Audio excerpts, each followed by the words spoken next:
What if I were to tell you that Edgar Cayce, often referred to as the sleeping prophet, provided more than 14,000 documented psychic readings and foretold specific occurrences that are currently happening in 2025?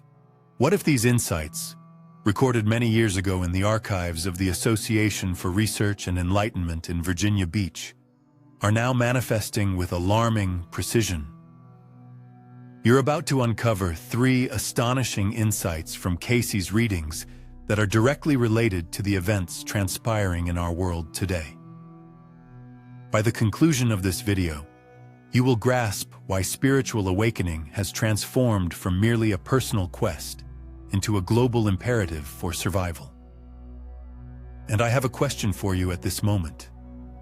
Have you ever sensed that you're navigating through a period of remarkable transformation, as if the essence of reality surrounds you is altering? If you've experienced that urge towards a higher purpose, that awareness of existing in exceptional times, then the insights I'm about to share will revolutionize your understanding of consciousness and our shared future. Here's what we will explore together. First, we'll look at Cayce's recorded forecasts regarding changes to the Earth and shifts in consciousness occurring right now in 2025. Second, we'll delve into his detailed insights on spiritual awakenings during global crises and how this relates to what millions of Americans are undergoing today. Thirdly, the recorded instances of healing and change demonstrate that these are not merely prophecies, but rather guidelines for managing our present circumstances. However, there's more to consider. In the reading 16.023 delivered in 1938, Cayce spoke of a moment when humanity would confront a decision between spiritual advancement and material downfall. He indicated that this pivotal choice would arise amidst significant geological shifts and societal turmoil. Does this resonate with you? Let me take you back to Hopkinsville, Kentucky, the place where it all started. Edgar Cayce wasn't in pursuit of fame or wealth when he uncovered his gift for tapping into what he referred to as the Akashic Records, the universal archive of all human experiences. He was merely a humble photographer, aiming to assist others in their healing. However, the insights he gained during his altered states of consciousness would challenge our understanding of consciousness, time, and the limits of human potential. In thousands of meticulously documented sessions, with stenographers capturing every word, Cayce revealed information that seemed impossible. Medical diagnoses for individuals he had never encountered, insights into ancient civilizations, and prophecies about the future that are increasingly proving to be alarmingly accurate. Here's what Cayce disclosed in reading 3976-15 regarding the current era we inhabit.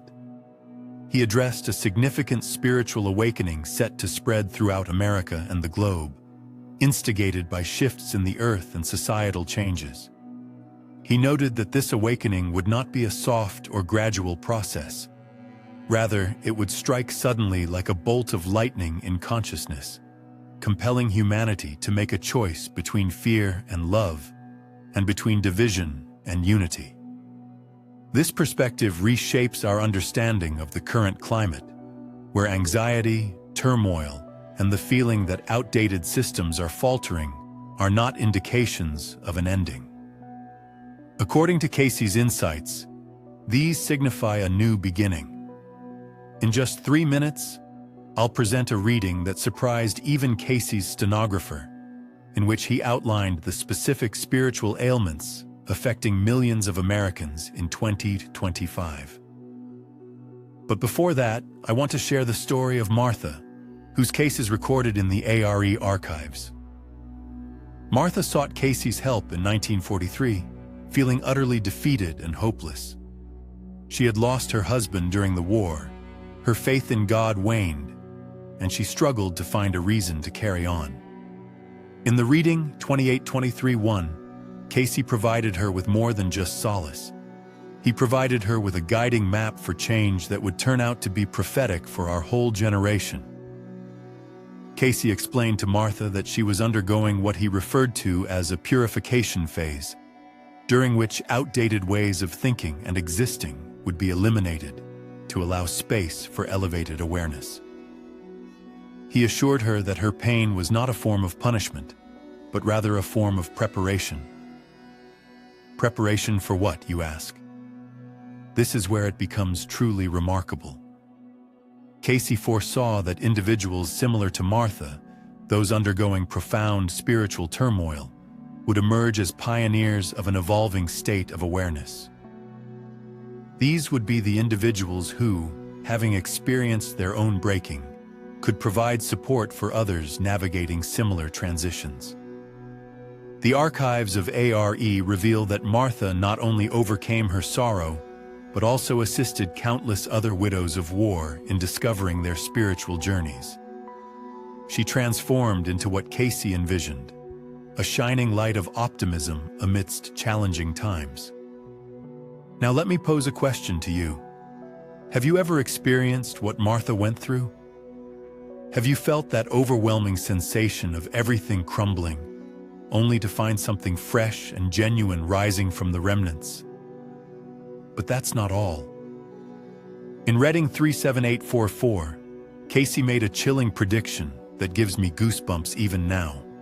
He stated that in the mid-2020s, humanity would encounter a pivotal moment, not a slow transformation, but a rapid quantum shift in awareness that would distinguish those prepared for spiritual advancement from those holding on to outdated habits. He characterized this period as one where psychic powers would be widely accepted, where healing would transition from conventional medicine to energy modalities, and where the divide between dimensions would significantly diminish. Does any of this resonate with what you're observing in the present? This is precisely what's recorded in numerous instances at the Edgar Cayce Foundation, located in Virginia Beach. Individuals from diverse backgrounds recount experiences that align with Cayce's forecasts with remarkable precision.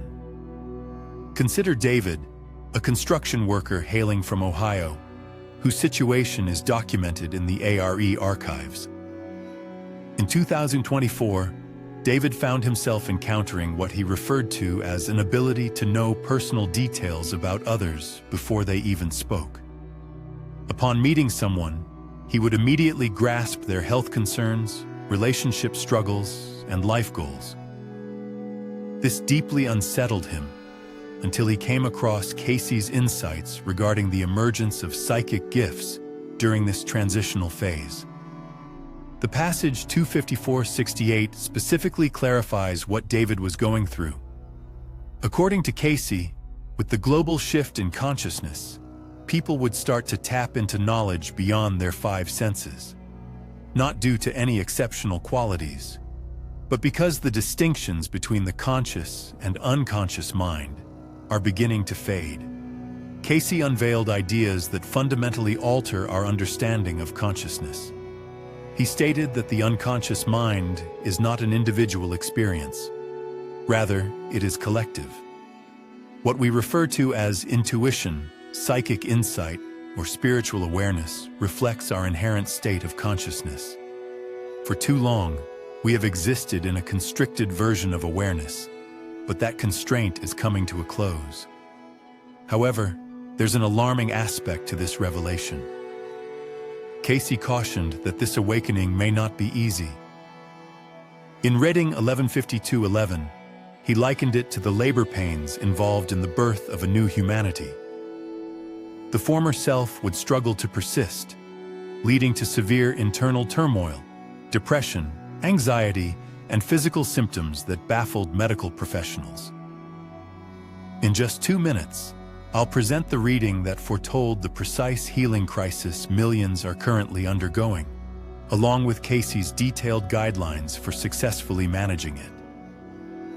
But first, I want to share the story of Sarah, recorded in Reading 1467-2. In 1935, Sarah approached Cayce, suffering from a mysterious condition that had puzzled physicians for many years. She experienced chronic fatigue, joint pain, depression, and a sensation as if she were disintegrating from within. Through his reading, Cayce uncovered something remarkable. Sarah was not ill, but rather undergoing a transformation. Her physical ailments stemmed from her consciousness evolving beyond the limits her body could manage at the time.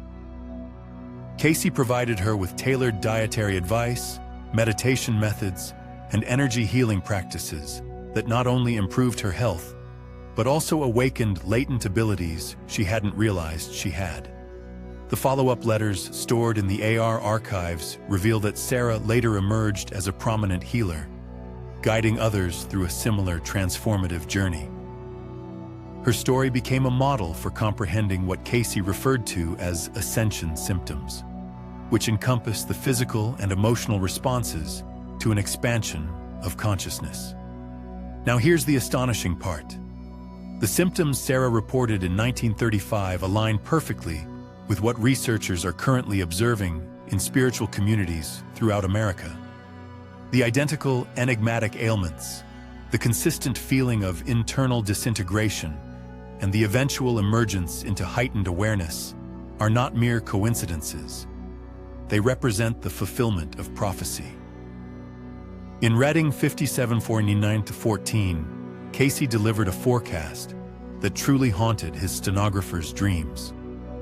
He indicated that amidst the shift in consciousness, a significant number of individuals would go through what seemed like a spiritual crisis. They would reassess all their beliefs regarding reality, feel estranged from their previous existence, and undergo profound physical and emotional cleansing. But hold on, this is the truly astounding part. Cayce described this spiritual crisis as a genuine spiritual emergency, marking the emergence of a novel type of human. These individuals would possess the ability to tap into various dimensions of consciousness at once, harness energy for healing, and communicate across different times and spaces. He referred to these individuals as the new root race, and forecasted that they would appear in large numbers around the mid-2020s. Just take a look around you. Is this what you are observing? This is where Cayce's predictions turn into actionable guidance. He didn't merely foresee this change, he provided comprehensive advice on how to manage it effectively. Throughout countless readings, he detailed various practices aimed at facilitating the expansion of consciousness while ensuring both physical and emotional balance. Allow me to present to you the three-step approach that Cayce suggested, derived from documented instances in the ARE archives. During the initial stage of purification, Cayce regularly urged individuals to adopt particular dietary alterations to aid the body in its process of expanding consciousness. He highlighted the importance of consuming alkaline foods, drinking clean water, and removing toxins that might hinder psychic growth. However, this emphasis extended beyond merely physical well-being. In Reading 294-202, he stated that by cleansing the body, we establish an unobstructed pathway for higher consciousness to manifest through us. The recorded instance of Robert, a businessman based in New York, illustrates the effectiveness of this method. In 1942, Robert adhered to Cayce's purification protocol throughout his spiritual awakening, and his recorded thoughts, kept in the ARE archives, detail a seamless shift from material awareness to spiritual insight over the course of merely 6 months. The second meditation was not just any meditation. Cayce provided precise guidelines for what he termed attunement meditation, aimed at harmonizing individual consciousness with universal consciousness. In Reading 281-13, he articulated this process as uniting the finite with the infinite. What distinguishes Cayce's meditation method is its focus on enriching the mind rather than clearing it. He instructed students to immerse themselves in divine consciousness, providing particular affirmations, breathing techniques, and visualization exercises aimed at gradually broadening awareness beyond the physical realm. The example of Helen, detailed in Reading 202:14, illustrates the effectiveness of this method. Initially a doubting schoolteacher, Helen started practicing Cayce's meditation as a trial. In just 3 months, she began to receive precise psychic insights regarding the needs and challenges of her students. By the end of 1 year, she had cultivated healing skills that benefited hundreds of individuals. The third aspect of service. This is what Cayce realized that many spiritual teachers overlook. The expansion of consciousness is not a personal accomplishment. It's a duty. In reading after reading, he underscored that psychic skills and spiritual insight should be utilized to assist others. This is how the prophecy transforms into a personal mission. Cayce foresaw that individuals who adeptly handle the shift in consciousness would emerge as healers, educators, and mentors for others experiencing the same journey. Not due to being more advanced, but because they are just further along the universal path we all share.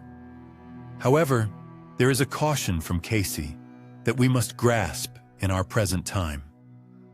In passages 5 and 182, he outlined 2 potential futures for mankind. In the first scenario, we accept the shift in consciousness, leading to a new age characterized by peace, healing, and spiritual enlightenment. Conversely, the second option involves resisting this transformation, which would result in more severe ecological disasters and societal turmoil. He emphasized that the decision would not be made by governments or leaders, but by each of us as individuals. Every person who opts for love instead of fear, unity in place of division, and service as opposed to self-interest, helps to foster a more positive trajectory for the future. This leads us to the crucial aspect of Cayce's prophecy concerning the year 2025. The alterations he foresaw for the Earth are not merely geological occurrences. They are events related to consciousness. The planet is evolving toward a higher frequency, and everything within it must either align with that frequency or undergo transformation due to it. In Reading 39:7-6-15, Cayce referred to this as the Day of the Lord. It is not a religious event, but rather an event of consciousness. A period is approaching when the line between the physical realm and the spiritual realm will become so permeable that everyone will engage in direct interaction with divine awareness. According to him, this transition won't occur abruptly. Rather, it will unfold gradually throughout the 2020s, peaking in the early 2030s. Those who take the time to prepare by cultivating their spiritual practices and connecting with elevated consciousness will serve as stabilizers for individuals who encounter this shift more abruptly. Let me share the story of Michael, whose journey is recorded in the ARE archives. Michael was a corporate executive on Wall Street who had never contemplated spirituality until 2019, when he started undergoing what he referred to as cosmic downloads, insights regarding healing and consciousness. Embracing the teachings of Cayce, Michael slowly shifted from a career in finance to the realm of energy healing. He eventually established a wellness center in Virginia that has aided countless individuals in their journeys of spiritual awakening. His experience is not one of a kind. The ARE files showcase hundreds of comparable stories from the last 5 years. So, what does this signify for you at this moment in 2025? If you're viewing this video, feeling an attraction to Edgar Cayce's teachings, and sensing a draw towards a purpose beyond mere material achievements, you are already engaged in the consciousness transformation he foresaw. The issue isn't about how spiritual or prepared you are. The real question is, if you're open to trusting the journey and adhering to the teachings left for us by spiritual guides such as Cayce. When I read 262:89, it sends shivers down my spine every time due to a promise he made. He assured that anyone who genuinely strives to benefit the greater good during this time of transformation would gain all necessary guidance, protection, and support, not from their own efforts, but through divine grace. However, this is where the crucial point lies. Guidance is found in taking action rather than waiting for ideal circumstances. Each step you take toward elevated awareness, every decision you make out of love rather than fear, and every service you render enhances your capacity to receive direction for your next move. This is the process by which prophecy manifests. It happens not through mere observation, but via proactive engagement in the manifestation of divine intention on earth. The healing cases recorded in the ARE archives demonstrate that what Cayce articulated is not just conceivable, but is occurring at this very moment. Individuals are experiencing healing from previously deemed incurable illnesses through energy work. People are cultivating psychic skills that enable them to assist others. Groups are emerging based on the values of love, unity, and spiritual development. You're not merely observing the realization of Edgar Cayce's predictions. Rather, you are being called to be a part of them. The key takeaway from the Sleeping Prophet for 2025 focuses not on what will befall us, but on what we have the potential to achieve. The decision lies with us. The moment is upon us. The prophecy is revealing itself through our actions. As Cayce mentioned in Reading 254:68, each individual must soon decide whom they will follow. The signs of his correctness are evident all around. The inquiry is, what option will you select?